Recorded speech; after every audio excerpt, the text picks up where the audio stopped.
हमारे गांव को शुद्ध हवा, हरे भरे खेत और शांत वातावरण के लिए जाना जाता है, लेकिन शहर के बढ़ते हुए प्रदूषण ने अब गांव में भी अपने पैर फैलाना शुरू कर दिया है। बढ़ते हुए शहरीकरण और औद्योगिकीकरण के कारण गांव दूषित होने लगे हैं। शहरों से निकलने वाले प्लास्टिक और अन्य कचरे से गांव की मिट्टी, जल और वायु प्रदूषित हो रही है। इसके कारण फसलें भी प्रभावित हो रही हैं। पर्यावरण संरक्षण को लेकर केंद्र सरकार भी एक पेड़ मां के नाम अभियान भी चला रही है, जिसके तहत जगह जगह पर पेड़ों को लगाने के लिए लोगों को प्रेरित किया जा रहा है। इसके अलावा साल 2023 में हुई G20 समिट में भी इसकी थीम थी one earth, one family, one future, यानी कि एक धरती परिवार की तरह है और हम सभी का भविष्य एक है। पेड़ों को बचाना है और पर्यावरण को संरक्षित रखना है।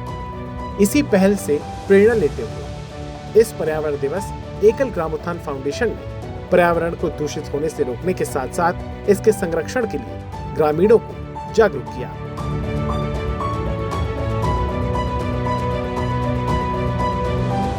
ग्रामोत्थान फाउंडेशन ने अपने मुहिम के माध्यम से पूरे भारत में लगभग 1 लाख से अधिक पौधे लगाए। वृक्षारोपण केवल एक पर्यावरणीय पहल नहीं, बल्कि भविष्य की सुरक्षा का एक महत्वपूर्ण कदम है। अधिक वृक्ष लगाने से हम जलवायु परिवर्तन, प्रदूषण और प्राकृतिक आपदाओं से बच सकते हैं। सभी केंद्रों के माध्यम से प्रत्येक वर्ष एकल ग्रामोत्थान फाउंडेशन की ओर से विश्व पर्यावरण दिवस मनाया जाता है। एकल ग्रामोत्थान फाउंडेशन आज के दिन पूरे भारतवर्ष में विश्व पर्यावरण दिवस के अवसर पर 10,000 वृक्ष लगाए हैं। ग्रामोत्थान फाउंडेशन ने अपने अलग अलग गांवों के लगभग 200 से अधिक सेंटर्स पर सभी कार्यकर्ताओं के साथ मिलकर जगह जगह फैले हुए कूड़े को उठाया, जिससे सफाई के साथ ही समाज को भी संदेश दिया गया। ग्रामीण वासी अपने जूट का थैला लेकर जाते थे, कपड़े का थैला लेकर जाते थे, लेकिन आज सबसे ज़्यादा गाँव में उनके हाथों में प्लास्टिक और थैला पकड़कर नगर नगर में पहुंच रहे हैं। आइए हम सब मिलकर इस एकल ग्रामोत्थान की यात्रा में अपनी सहभागिता निभाएं। गंगा दशहरा के अवसर पर ग्रामोत्थान फाउंडेशन ने नदी पूजन के माध्यम से गांव वालों को नदियों के संरक्षण को लेकर जागरूक किया।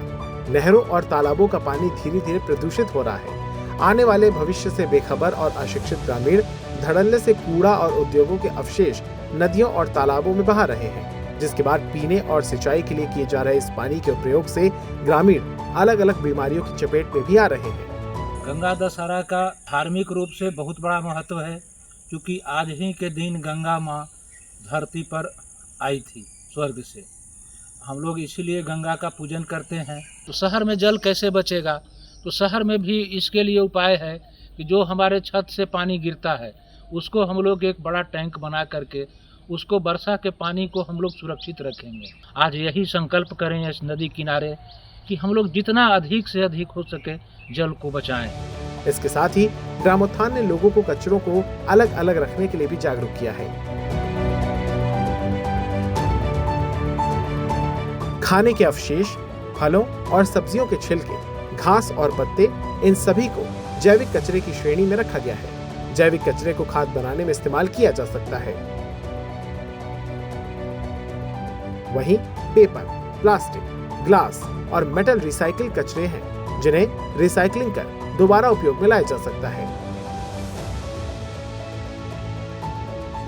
Computer, laptop, desktop, printer, smartphone और टैबलेट सहित अन्य इलेक्ट्रॉनिक डिवाइस ई-वेस्ट की श्रेणी में आते हैं। इससे मिट्टी, पानी और हवा में प्रदूषण हो सकता है।